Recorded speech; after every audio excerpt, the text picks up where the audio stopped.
നമസ്കാരം. CBN വാർത്തകളിലേക്ക് സ്വാഗതം. ആദ്യം പ്രധാന വാർത്തകൾ.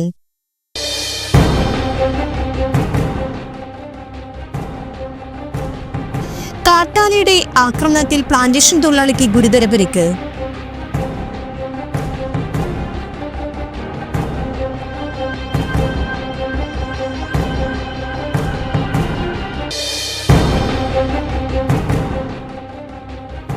ചികിത്സ നൽകി വനപാലകർ വിട്ടയച്ച കാട്ടാനയുടെ മസ്തകത്തിലെ മുറിവ് ഉണങ്ങിയിട്ടില്ലെന്ന് വിവരം.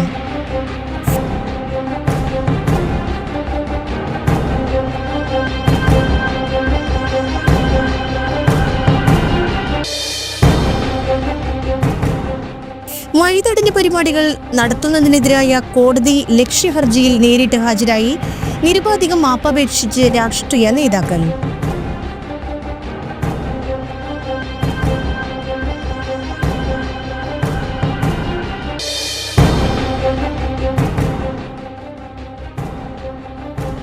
കുറ്റിക്കാട് സെന്റ് സെബാസ്റ്റ്യൻസ് LP സ്കൂളിന്റെ 100ാം വാർഷികത്തോടനുബന്ധിച്ച് പേപ്പർ ചലഞ്ച് മത്സരം.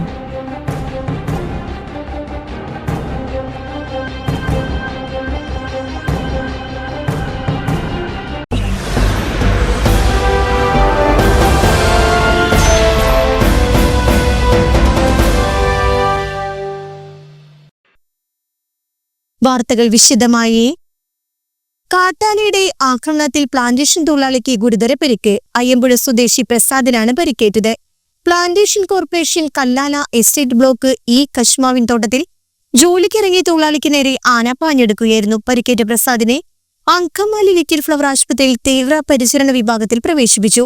തലയ്ക്കും നെഞ്ചിനുമാണ് പരിക്ക്. രാവിലെ 6 മണിയോടെയായിരുന്നു കാട്ടാന ആക്രമണം. കാലത്തെ വന്ന് മസ്റ്റ് പറഞ്ഞ് അപ്പോൾ കശ്മാവിൽ കാടുവെട്ടാണ്.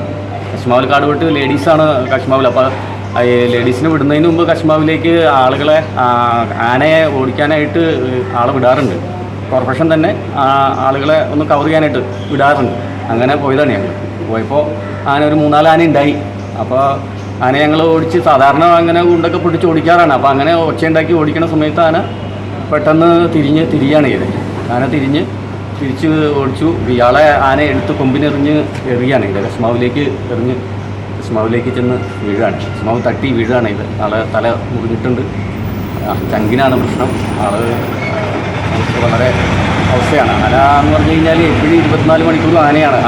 പകലും രാത്രിയൊന്നും ഇല്ലാത്ത രീതിയിലുള്ള ആന ആണ് ഇപ്പോൾ. ഫോറസ്റ്റുകാർ റൗണ്ട് ഒക്കെ ചെയ്ത് പോകാറുണ്ട്. അവരൊരു രാത്രി വന്നൊരു റൗണ്ട്സ് കഴിഞ്ഞിട്ട് ഒരു 6 മണിയൊക്കെ ആകുമ്പോൾ അവർ പോകും. അതിന് ശേഷമാണ് എങ്കിൽ അവർ പോവുകയാണെങ്കിൽ തന്നെ ഈ ആന ഏരിയയിൽ എപ്പോഴും ആനയാണ്. നമ്മളിപ്പോൾ സാധാരണ പശുക്കളെ പോലെ തന്നെ ആന നിന്ന് മേയാണ് അവിടെ. ഇപ്പോൾ കശ്മാവ് മാമ്പഴ ആയതുകൊണ്ട് കശ്മാവിൽ എപ്പോഴും ആനയാണ്. അപ്പോൾ സ്ത്രീകൾ കഴിഞ്ഞ 2-3 ദിവസമായിട്ട് സ്ത്രീകൾ കാട് വിട്ടുണ്ടായിരുന്നു അവിടെ. അപ്പോൾ രാവിലെ ചെന്ന് ആനയൊക്കെ ഓടിച്ചു വിട്ടിട്ടാണ് സ്ത്രീകളവിടെ കാട് വെട്ടാറ്. അപ്പോൾ ഇന്നും സ്ത്രീകൾ അവിടെ ഉണ്ട്. അപ്പോൾ അവിടേക്ക് ഇന്ന് വിടരുതെന്ന് പറഞ്ഞിട്ടുകൂടിയാണ് ഞങ്ങൾ പോന്നേക്കണത്. കാരണം അങ്ങനെയുണ്ട്. ഇപ്പോൾ ഞങ്ങളുടെ മാനേരൊക്കെ വന്നിട്ടുണ്ട്. വളരെ അവസ്ഥയാണ് അവിടെ തൊഴിലാളികളുടെ അവസ്ഥ. എൻ്റെ പേര് അബ്ദുൽ ലത്തീഫാണ്. ഞങ്ങൾ കൂടെ വർക്ക് ചെയ്യുന്ന ആളാണ്. അപ്പോൾ ഇത് കല്ലാല എസ്റ്റേറ്റ് ഡിവിഷൻ ഇയിലാണ് സംഭവം നടന്നത്. ഡിവിഷൻ ഇയിൽ വേറൊരു ഏരിയ ഉണ്ട്, 83 എന്ന് പറഞ്ഞിട്ടൊരു ഏരിയ ഉണ്ട്. ആ ഏരിയ ഒരു ഒറ്റപ്പെട്ട മേഖലയാണ്. അവിടെ കുറച്ച് കശ്മാവുണ്ട്. ആ കശ്മാവിൽ കാടുവെട്ടിന് പോയ സമയത്താണ് സംഭവിച്ചത്. അപ്പോൾ വനിതകളാണ് കൂടുതലും. വനിതകൾ പോണതിന് മുമ്പ് കോർപ്പറേഷനിൽ നിന്ന് ഇങ്ങനെ ആനയുണ്ടോ എന്ന് നോക്കാനായിട്ട് വിടാറുണ്ട്. അങ്ങനെ പോയതാണ് ഞങ്ങൾ. അപ്പോൾ ആന ഉണ്ടായിരുന്നു. അപ്പോൾ നിലവിൽ ആന സാധാരണ ഞങ്ങളെ കാണുമ്പോൾ ആന മാറിപ്പോകാറുണ്ട്. പക്ഷേ അതിൽ ഒരാന എപ്പോഴും ആക്രമിക്കുന്ന ഒരു ആനയുണ്ട്. കഴിഞ്ഞ ദിവസങ്ങളിലായിട്ട് ഒരാന റോട്ടിൽ ഒരു ഇന്നോവയൊക്കെ തകർക്കുകയുണ്ടായി. അപ്പോൾ ഇതിങ്ങനെ എപ്പോഴും റോട്ടിലാണ് ആന. ഇപ്പോൾ വളരെ ഒരു കഷ്ടമാണ് തൊഴിലാളികളുടെ അവസ്ഥ. ലേഡീസ്, വനിതകൾ വളരെ പ്രയാസപ്പെട്ടാണ് അവിടെ ജോലി ചെയ്യുന്നത്. സംസ്ഥാന ബജറ്റിൽ പെൻഷൻ പരിഷ്കരണ നടപടി പ്രഖ്യാപിക്കാത്ത സർക്കാർ നടപടിക്കെതിരെ കേരള സ്റ്റേറ്റ് സർവീസ് പെൻഷനേഴ്സ് അസോസിയേഷന്റെ നേതൃത്വത്തിൽ ചാലക്കുടി സബ് ട്രഷറി മുന്നിൽ പ്രതിഷേധ ധർണ നടത്തി. സംസ്ഥാന സെക്രട്ടേറിയറ്റ് അംഗം MC പോളച്ചൻ ഉദ്ഘാടനം ചെയ്തു. Secretary VK Udayan, treasurer PS Musthafa എന്നിവർ പ്രസംഗിച്ചു.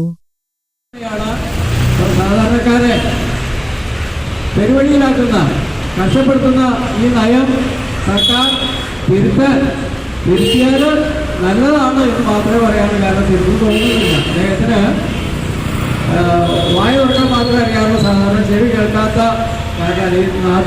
മാധ്യമങ്ങളിലും അല്ലെങ്കിൽ DR കുറിച്ച് മാത്രമല്ല മറ്റ് പല കാര്യങ്ങളിലും ഇങ്ങനെയുള്ള ഇപ്പോൾ ഈ കഴിഞ്ഞ ദിവസം ജോലിക്ക് വർദ്ധിപ്പിച്ചു. ഇപ്പോൾ പാവപ്പെട്ടവരുടെ മേല് ജനങ്ങളുടെ കാര്യങ്ങൾ നടത്തിക്കൊണ്ടു പോകുന്നതിന് ആണ് ജീവനക്കാരുള്ളത്. ആ ജീവനക്കാർ ജോലി ചെയ്താൽ അവർക്ക് അംഗീകരിക്കപ്പെട്ട രീതിയിൽ ആനുകൂല്യങ്ങൾ കൊടുക്കേണ്ടത് ആ ഗവൺമെൻറ്റിൻ്റെ ഉത്തരവാദിത്തമാണ്. അതിൽ കാലത്തോളം വരുന്ന ക്ഷാമാശ്വാസമാണ് പെൻഷൻകാർക്ക് ഇന്ന് ലഭിക്കാനുള്ളത്. പക്ഷേ നിങ്ങൾ കാര്യങ്ങൾ പഠിച്ചു കഴിഞ്ഞാൽ കാണാം, കേരളത്തിലെ ഏറ്റവും ഉയർന്ന തലത്തിൽ ഉള്ള ഉദ്യോഗസ്ഥരായ IAS IPS ഉദ്യോഗസ്ഥർക്ക് കൃത്യമായി അതാത് കാലത്ത് കുടിശ്ശികയടക്കം DA അനുവദിക്കുന്ന ഒരു ഗവൺമെൻറ്റാണ്. അതേസമയം പാവപ്പെട്ടവർക്ക് സാധാരണ കൊടുക്കുന്ന പെൻഷൻ പോലും 1600 രൂപയാണ് പാവപ്പെട്ട കുടുംബത്തിലെ അംഗങ്ങൾക്ക് ഒരു മാസം കൊടുക്കുന്നത്. അത് ഒരു നമുക്കറിയാം, സാമ്പത്തിക പരാധീനത എന്ന് പലപ്പോഴും പറയുന്നുണ്ടെങ്കിലും ദൂർത്ത് മാത്രം ചില കുടുംബങ്ങളിൽ നമ്മൾ കണ്ടിട്ടുണ്ട്. ചിലര് കുടുംബനാഥനാവാം, മക്കളാവാം, കിട്ടുന്ന പണം മുഴുവൻ ദൂർത്ത് ചെയ്ത് ഭാര്യയെയും മക്കളെയും നോക്കാത്ത ഒരു സ്ഥിതി. അതിന് ഉത്തമ ചികിത്സ നൽകി വനപാലകർ വിട്ടയച്ച കാട്ടാനയുടെ മസ്തകത്തിലെ മുറിവ് ഉണങ്ങിയിട്ടില്ലെന്ന് വിവരം. വനപാലകരുടെ ഔദ്യോഗിക സ്ഥിരീകരണം ഉണ്ടായിട്ടില്ല. കഴിഞ്ഞ ജനുവരി 25-നാണ് ഏറെ വാർത്താ പ്രാധാന്യമുണ്ടാക്കിയ ആന ചികിത്സ നടന്നത്. Wildlife chief officer doctor Arun സക്രിയയുടെ നേതൃത്വത്തിൽ 60-അംഗ സംഘമാണ് കാലടി പ്ലാന്റേഷന്റെ വെറ്റ്ലപ്പാറ ഭാഗത്ത് ആനയെ മയക്ക് വെടിവെച്ച് പിടികൂടിയത്. ആനയുടെ മസ്തിഷ്കത്തിലെ മുറിവിൽ മരുന്ന് വയ്ക്കുകയും ആന്റിബയോട്ടിക് കുത്തിവെപ്പ് നടത്തുകയും ചെയ്തിരുന്നു. ചികിത്സ കഴിഞ്ഞു പോയ ആന 3-ാം ദിവസം പ്രത്യക്ഷപ്പെട്ടിരുന്നു. പിന്നീട് ഇടയ്ക്കിടെ എണ്ണപ്പനത്തോട്ടത്തിൽ എത്താറുമുണ്ട്. ഇതിനിടെ മുറിവേറ്റ ഭാഗത്ത് സ്ഥിരമായി തുമ്പിക്കൈ കൊണ്ട് മണ്ണ് വാരിയിടുന്നത് നാട്ടുകാർ കണ്ടു. മുറിവേറ്റ ഭാഗത്ത് മാത്രം സ്ഥിരമായി വാരിയിടുന്നത് വ്രണം ഉണങ്ങാത്തതിനാലാണെന്നാണ് നാട്ടുകാരുടെ സംശയം. തിങ്കളാഴ്ച ആനയെ വെറ്റ്ലപ്പാറ സ്കൂളിനടുത്ത് കണ്ടതായും പറയുന്നുണ്ട്. വഴിതടഞ്ഞ പരിപാടികൾ നടത്തിയതിനെതിരായ കോടതി ലക്ഷ്യഹർജിയിൽ നേരിട്ട് ഹാജരായി നിരുപാധികം മാപ്പപേക്ഷിച്ച് രാഷ്ട്രീയ നേതാക്കൾ. നടപ്പാതകൾ പ്രതിഷേധിക്കാനുള്ള ഇടമല്ലെന്ന് പറഞ്ഞ ജസ്റ്റിസുമാരായ അനിൽ നരേന്ദ്രൻ, എസ് മുരളീകൃഷ്ണ എന്നിവരടങ്ങിയ ഡിവിഷൻ ബെഞ്ച് ഇക്കാര്യത്തിൽ മാപ്പ് അപേക്ഷ പോരെന്നും അധിക സത്യവാങ്മൂലം സമർപ്പിക്കണമെന്നും നിർദ്ദേശിച്ചു. വഞ്ചൂരിൽ റോഡ് അടച്ചുള്ള CPM ഏരിയ സമ്മേളനത്തിനെതിരായ കോടതിയലക്ഷ്യ ഹർജികൾ പരിഗണിക്കുന്നതിനിടെ ഈ വിഷയവുമായി ബന്ധപ്പെട്ട മറ്റ് കേസുകൾ കൂടി പരിഗണിക്കുകയായിരുന്നു. CPI സംസ്ഥാന സെക്രട്ടറി ബിനോയ് വിശ്വം, മുൻ സംസ്ഥാന സെക്രട്ടറി പന്ന്യൻ രവീന്ദ്രൻ, CPM നേതാക്കൾ, എറണാകുളം DCC പ്രസിഡന്റ് മുഹമ്മദ് ഷിയാസ് തുടങ്ങിയവർ നേരിട്ട് കോടതിയിൽ ഹാജരായി.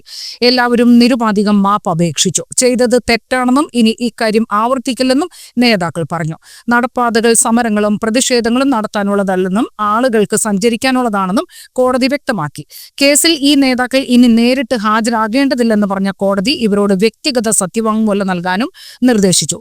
ഈ വിഷയത്തിൽ DGP, Thiruvananthapuram, Kochi city police കമ്മീഷണർമാർ നേരത്തെ മാപ്പ് അപേക്ഷിച്ച് കോടതിയിൽ സത്യവാങ്മൂലം നൽകിയിരുന്നു.